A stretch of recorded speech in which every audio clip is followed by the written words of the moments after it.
सरकारी cyber security app संचार साथी को प्री इंस्टॉल करने के दूरसंचार विभाग के आदेश पर विवाद बढ़ने और सियासी बयानबाजी बढ़ने के बाद आखिरकार आज केंद्र सरकार की सफाई सामने आ गई। ऐप के प्री इंस्टॉलेशन और डिलीट ना हो पाने के फीचर के विवाद बढ़ने पर केंद्रीय संचार मंत्री ज्योतिरादित्य सिंधिया ने आज बड़ा बयान दिया और कहा कि यह कंपलसरी नहीं है, अगर यूजर चाहे तो इसे डिलीट भी कर सकता है। इससे पहले केंद्र सरकार ने 1 दिसंबर को स्मार्टफोन कंपनियों को आदेश दिया था कि वे स्मार्टफोन में सरकारी साइबर सेफ्टी ऐप को पहले से इंस्टॉल करके ही बेचें, जैसे गूगल पे, यूट्यूब और फेसबुक वगैरह आते हैं। इसके लिए सरकार ने कंपनियों को 90 दिनों का आदेश दिया था। इसी आदेश के बाद सियासी बयानबाजी भी तेज हो गई थी। कांग्रेस सांसद प्रियंका गांधी ने कहा कि यह कदम लोगों की प्राइवेसी पर सरकार का सीधा हमला है। यह एक जासूसी ऐप है। सरकार हर नागरिक की निगरानी भी करना चाहती है। अगर सरकार धोखाधड़ी को रोकना चाहती है तो वो उसके लिए अलग से भी सिस्टम बना सकती है, लेकिन सरकार का ताजा आदेश लोगों की निजी जिंदगी में अनावश्यक दखल देने जैसा है। वहीं कांग्रेस नेता केसी वेणुगोपाल ने भी इस कदम की आलोचना की है।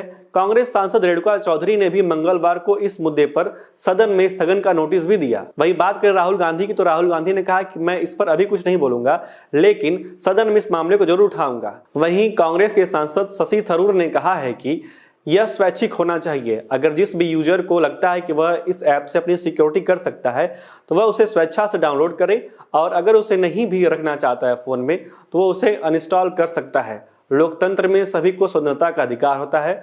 सरकार को मीडिया के जरिए आदेश करने के बजाय जनता को स्पष्ट रूप से बताना चाहिए था कि इस फैसले के पीछे का तर्क क्या है। वही बता दें, केसी वेणुगोपाल ने कहा था कि आम लोगों की प्राइवेसी पर सीधा हमला है। मदद के नाम पे बीजेपी लोगों की निजी जानकारी तक पहुंच बनाना चाहती है। भारत में हमने पेगासस जैसे मामले भी देखे हैं।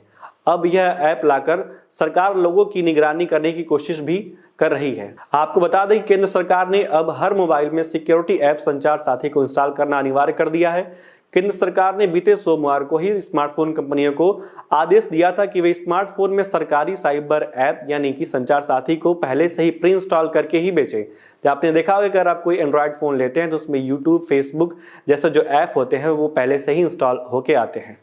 सरकार ने एप्पल, शाओमी, वीवो, सैमसंग जैसी कंपनियों को आदेश दिया था कि वो 90 दिनों के भीतर ही इस ऐप को सारे फोन में इंस्टॉल करके बेचें, और जिस फोन में यह ऐप नहीं है उसमें सॉफ्टवेयर अपडेट के जरिए भी इस ऐप को इंस्टॉल कर दें। हालांकि यह आदेश फिलहाल पब्लिक नहीं किया गया है, बल्कि चुनिंदा कंपनियों को निजी तौर पर भेजा गया है। इसके पीछे सरकार का मकसद साइबर फ्रॉड, फर्जी IMEI नंबर और फोन की चोरी को रोकना है।